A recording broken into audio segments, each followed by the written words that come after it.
This is Biology 2, Chapter 18 on bacteria and viruses. In part 1 of the video lecture, we will be discussing the diversity of the bacterial kingdom. Now remember, all bacteria are microscopic and prokaryotic, so they do not have a nucleus inside of them. Bacteria are single-celled life, but remember, in order to be a living thing, all you need is one cell or more.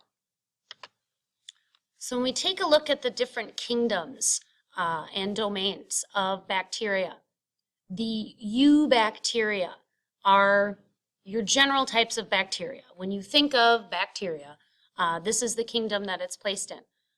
The cell walls of eubacteria are made of a protein and a carbohydrate that's called peptidoglycan. It's very tough and resilient, which is why bacteria have been living on this planet for billions of years. The eubacteria adapt to very kind of regular sorts of environments. There are some types of photosynthetic eubacteria, as well as those types of eubacteria that like to live in those warm, moist, and dark environments. The archaebacteria, these are the extremophiles. These are bacteriums that, as far as scientists can tell, very closely represent the first life on the planet. Because if you recall from our last unit, very, very early Earth was a rather hot and toxic place. So the bacteria such as the thermoacidophiles that love hot acidic environments, they thrived back in the days of early Earth. The halophiles, halo is a prefix for salt, so these are bacteriums that like extremely salty environments.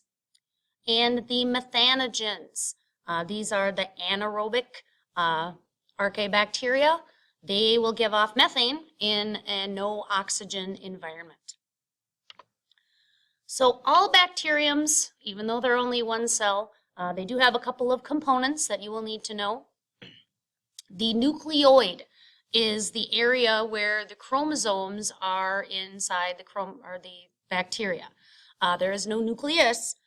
The chromosomes are circular, they're called plasmids, and the nucleoid is where those chromosomes hang out.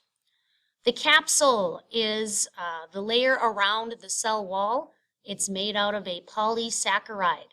Remember, that's one of the building blocks of the carbohydrates. So we have the cell wall of peptidoglycan plus a capsule. Then on some types of bacteria, we have kind of these little hair-like structures that act like little velcros to attach bacteria to surfaces, and those are called the pili. That's how, because bacteria do not have any means of traveling necessarily from place to place, they use these pili to attach themselves to things so they can spread and continue their life process. So here we have the structure generally of a bacterium. Again, there's a few ribosomes inside, lots of cytoplasm. There are those plasmids or chromosomes. They are not contained in a membrane. And we have the cell wall capsule. You can see there the little pili, the little hair-like extensions that stick outside of the capsule, as well as the flagella. Some bacterium have that whip-like tail to help them move around. We can identify bacteria by their shape. Spherical bacteria is known as cocci. That would be the very first picture there on the left. Strep throat is an example of a spherical type of bacteria. Streptococcus aureosus is strep throat. Rod-shaped bacteria are called bacilli. A bacilli type of bacteria that's fairly common is E. coli bacteria. And then the last category are kind of spiral or corkscrew-shaped bacterium, and they are called spirochetes. An example of a spiral-shaped bacterium would be the STD of syphilis. Has that kind of spiral corkscrew shape. Again, in order to get around in their environment, some bacteria have a flagella, so they can kind of move around in their environment. Now remember, bacteriums do not have brains, so they have no idea where they're going. The flagella is kind of on a permanent go mode, and it constantly moves to move the bacterium around. There's two different ways that bacteria can reproduce. Most commonly, bacteria will undergo binary fission. So this is when one bacterial cell divides into two genetically identical cells. It's much like cloning. It's a type of asexual reproduction. The other type of way that some bacteria can reproduce is a process that's called conjugation. This is about the closest thing to sex that bacteria will ever come to.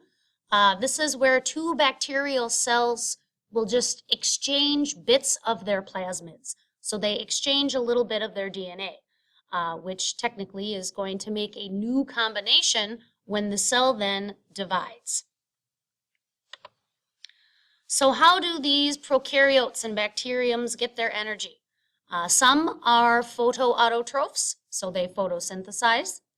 In the cases of places where there is no sunshine, for example, perhaps in cave systems or in the hydrothermal vent communities of the deep ocean, instead of photosynthesizing, some bacteria will chemosynthesize. So they will take usually nitrogen and sulfur compounds out of their environment and rearrange those to make a food source. Some bacteria will need oxygen in order to break down ATP. They are the aerobic types of organisms. The anaerobes of bacteria do not use oxygen to break down ATP.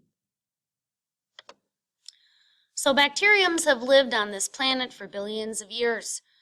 They do have a couple of handy-dandy survival tools in their belt, the endospore being one of them. The endospore is made by the bacterium to survive extreme conditions, whether it be temperature or moisture or perhaps exposure to ultraviolet rays. Some bacteria will kind of make what's called a sporulating cell, and they will put all of their components that are necessary in the sporulating cell, and they can kind of stay indefinitely in this endospore stage. It's kind of, they wait until conditions become more suitable for survival. Another reason why bacterium have lived on this planet for billions of years is the fact that they have a fairly short lifespan. Many bacteriums live for, perhaps hours, maybe a few days at most. Because they are reproducing constantly, they have a very high mutation rate.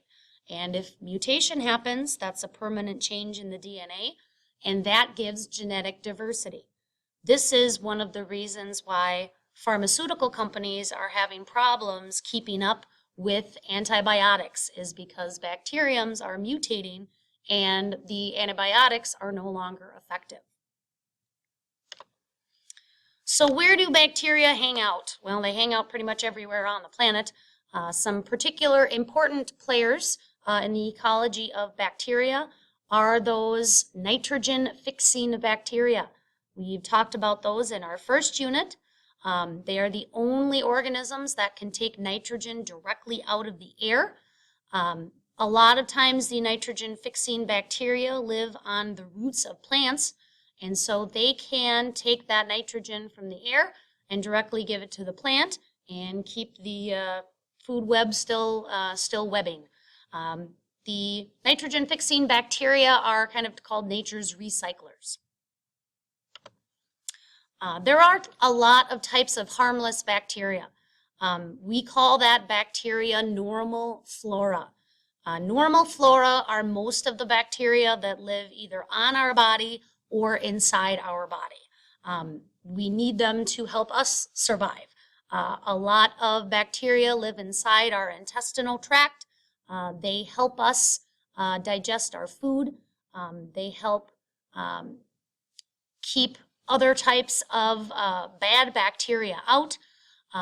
There is a type of E. coli that is a harmless strain that lives inside our intestines.